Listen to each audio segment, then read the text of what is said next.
Hi guys, it's Sam again with Elephmyrrh. I got a couple of questions on how to deal with grief and or shadow work, one of the two.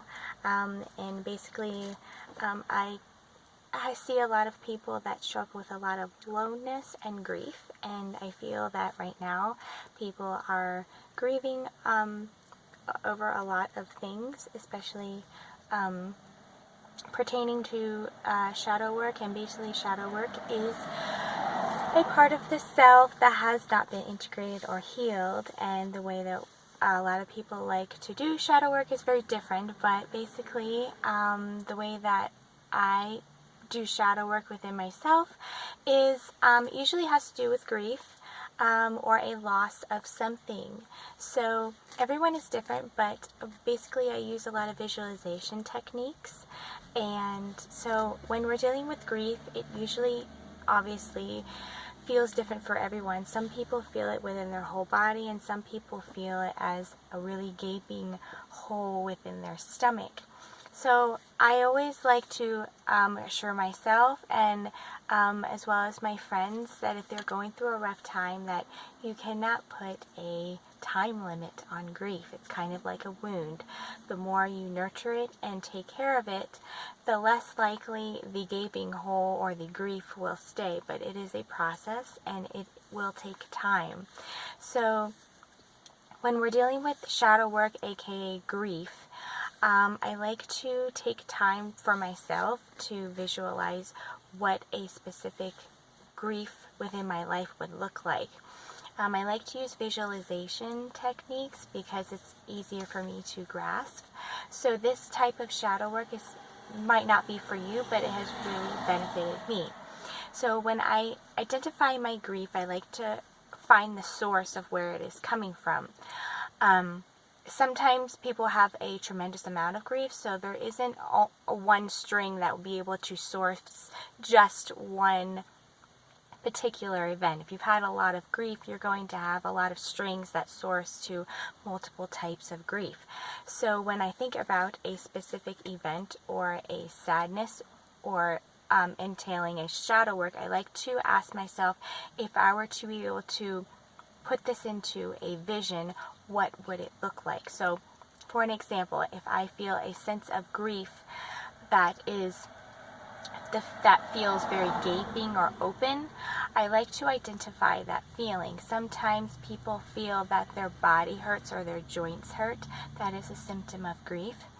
Also, if someone is identifying their grief as, let's say, a gaping hole or a really big black hole, it's very helpful to sit with that feeling. Oftentimes, a lot of our pain comes from resisting the grief or the sadness. So it takes a lot more energy to resist what we are feeling instead of just sitting with it. Our grief is it is a live being, and it needs attention and nurturance. So I like to ask myself, one, where is the source coming from? And this might take multiple times of doing if you are someone that has a lot of grief within their life. And number two, if I were to identify this as a visual, what would I visualize it as? So normally I will visualize a pain or a grief as something personal, like a really big black hole, and it usually sits within my belly button, or a little bit higher, a little bit lower. But for some people, it usually they feel it within their chest or on their shoulders, but normally it starts within the stomach, and then when it doesn't get validated, it kind of moves within the rest of the body. So the third question that I like to ask after I have identified what it looks like, I ask what it needs. What do you need?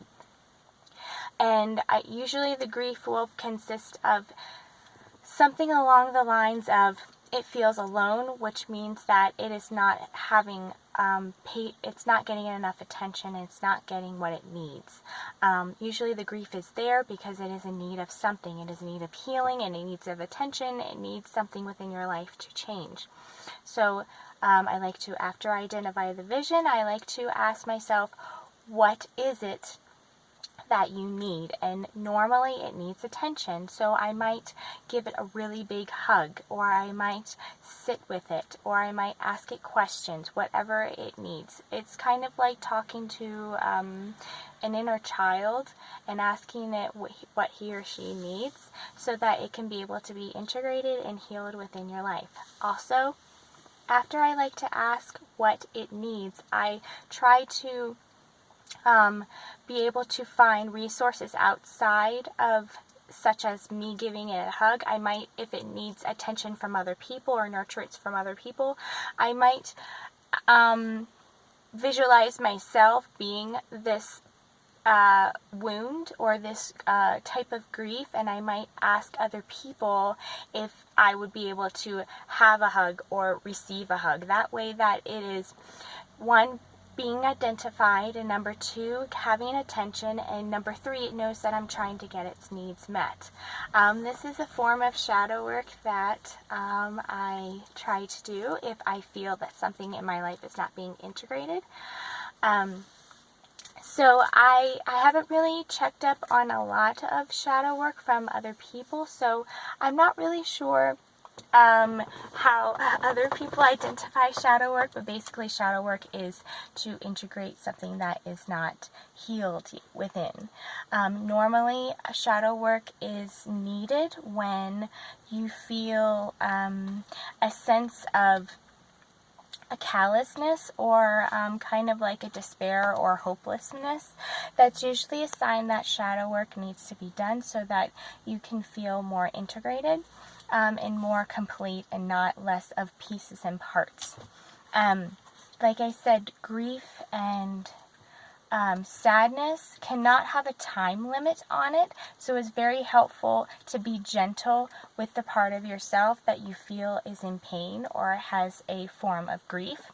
The purpose of shadow work is to find the light within the parts of yourself that have not been healed yet, or find the positivity, or say for example, a negative event, finds a way to integrate it within your life, or find the positive within your life, or how it has benefited you. This is different than positive focus, because positive focus is more of trying to switch your mindset into something more happier, whereas shadow work is more about seeing both aspects and viewing it as a integration or healing process, rather just looking at just one aspect, such as positive focus. So I hope you guys have a beautiful day, and I will see you on my next video. Bye.